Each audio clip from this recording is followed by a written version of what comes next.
வணக்கம் நண்பா. நம்ம ஞாபக சக்தியை டெஸ்ட் பண்ண இந்த வீடியோ ஒரு கேம்ல இருந்து ஸ்டார்ட் பண்ணுவோம்.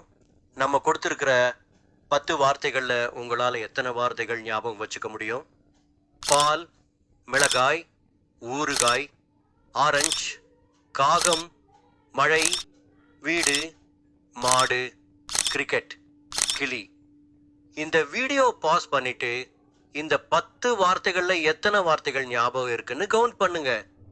உங்க ஆவரேஜ் ஸ்கோர் 5 to 7 வார்த்தைகளை ஞாபகம் வைக்க முடியும்.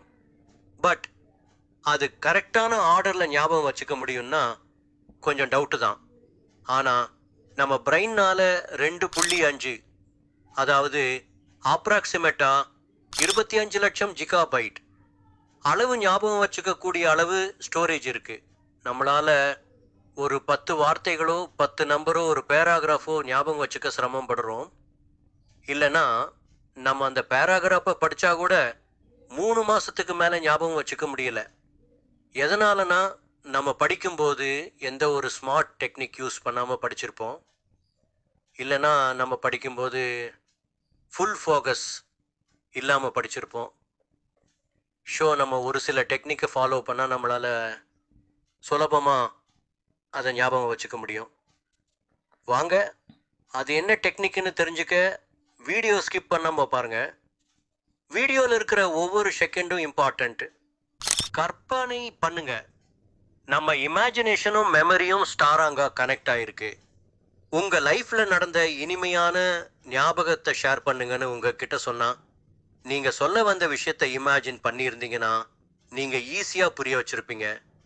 ஒரு விஷயத்தை இமேஜின் பண்ணி வச்சுருந்தா உங்களால் ஈஸியாக ஞாபகம் வச்சுக்க முடியும். வீடியோ ஆரம்பத்தில் ஒரு 10 வார்த்தைகளை ஞாபகம் வச்சுக்க சொல்லும்போது அதை நீங்கள் ஞாபகம் வச்சுக்க ரொம்ப கஷ்டப்பட்டிருப்பீங்க. உதாரணத்துக்கு, நான் ஆரஞ்சுன்னு சொல்லும்போது நீங்கள் அதை உரிச்சு சாப்பிட்ற மாதிரியோ இல்லைன்னா ஜூஸ் போட்டு குடிக்கிற மாதிரியோ கற்பனை பண்ணியிருந்தீங்கன்னா அது உங்களுக்கு ஈஸியாக ஞாபகம் வச்சுக்க முடியும். இதில் நம்ம ஒரு வார்த்தையை சென்சரி ஆர்கன்ஸை இமேஜினேஷனோட சேர்க்கணும். நம்ம ஒரு வார்த்தையை ஞாபகம் வச்சுக்க அதை சென்சரி ஆர்கன்ஸோட கனெக்ட் பண்ணுவோம்னா நம்ம பிரெயின் அந்த விஷயத்தை ஈஸியாக ஞாபகம் வச்சுக்க முடியும். அசோசியேஷன், 2 விஷயத்துக்குள்ள என்ன இருக்குன்னு கனெக்ஷன் பண்ணி பார்க்கறது. அதாவது ஒரு விஷயத்தை கேட்கணும்னா அதுக்கு ரிலேட்டாக இருக்கிற விஷயம் நம்ம பிரெயினுக்கு வந்து போகும். நம்ம பிரெயினுக்கு ஒரு பொருளுக்கும் இன்னொரு பொருளுக்கும் ஏதாவது தொடர்பு இருந்தால் அதை சுலபமாக ஞாபகம் வச்சுக்க முடியும். ஆனால் நம்ம 2 விஷயத்துக்கு நடுவில் எந்த கனெக்ஷனும் வைக்க முடியலன்னா அதை ஞாபகம் வச்சுக்க ரொம்ப கஷ்டப்படுவோம். உதாரணத்துக்கு, ஆப்பிள், ஆரஞ்சு, பனானா, கிரேப்ஸ் இந்த மாதிரி ஒரே டைப்பான வார்த்தைகளை சொல்ல இருந்தா உங்களால் அதை ஈஸியாக ஞாபகம் வச்சுக்க முடியும். இமேஜினேஷனுக்கும் அசோசியேஷனுக்கும் இடையில ஒரு மெத்தட் வரும், அது ஸ்டோரி லைன் மெத்தடு. உதாரணத்துக்கு, கார். இமேஜின் பண்ணுங்க, ஃபர்ஸ்ட் டைம் நம்ம ஒரு புது கார் வாங்கி ஓட்ட போகிறோம். அந்த காரோட புது பெயிண்ட் ஸ்மெல் உங்களுக்கு தெரியுது. காஃபின்னு சொல்லும்போது பக்கத்து டீ கடையில் நின்று காஃபி குடிக்கிறோம். அந்த காஃபி ரொம்ப டேஸ்டாக இருந்திருக்கும். ட்ரம். நம்ம காஃபி குடிக்க போகும்போது ஒரு கல்யாண ஊர்வலத்தில் ட்ரம் வாசிச்சுக்கிட்டு போகிறாங்க. அதில் நமக்கு அந்த ட்ரம் சவுண்டு மட்டும் தனியாக கேட்குறது. சூட்கேஸ். இப்போ திடீர்னு ஒரு வீட்டு மாடியிலிருந்து ஒரு சூட்கேஸை தூக்கி ட்ரம் வாசிக்கிறவங்க தலை மேலே போடுறாங்க. ட்ரோன்.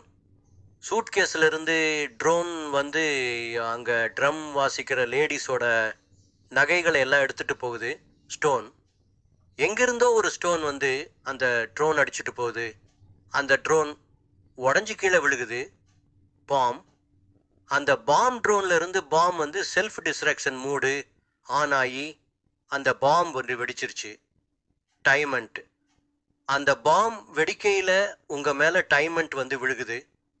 டைம். உங்கள் மேலே விழுகிற டைமண்ட்டு மிகுந்த சக்தி வாய்ந்த டைமண்ட். அதை பயன்படுத்தி உங்களால் டைம் டிராவல் பண்ண முடியும். திருடன். அந்த டைமண்ட்டை பயன்படுத்தி உங்களால் டைம் டிராவல் பண்ண முடியும்.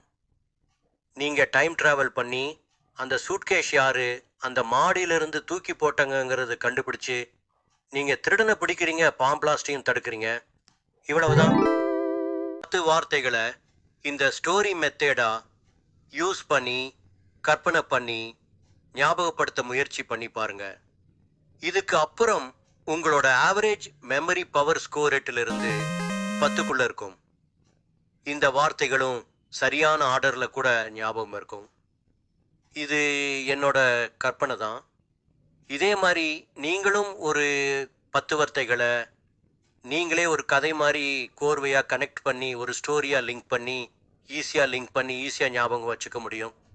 நீங்களும் ஒரு பேராகிராஃபை படிக்கும்போது இல்லாட்டி ஏதாவது ஒரு சப்ஜெக்டில் நிறையா வருஷத்தை படிக்கும்போது இந்த மெத்தேடை பயன்படுத்தி பாருங்க. இதனால் ஈஸியாக உங்கள் மெமரி பவர் அதிகமாகும்.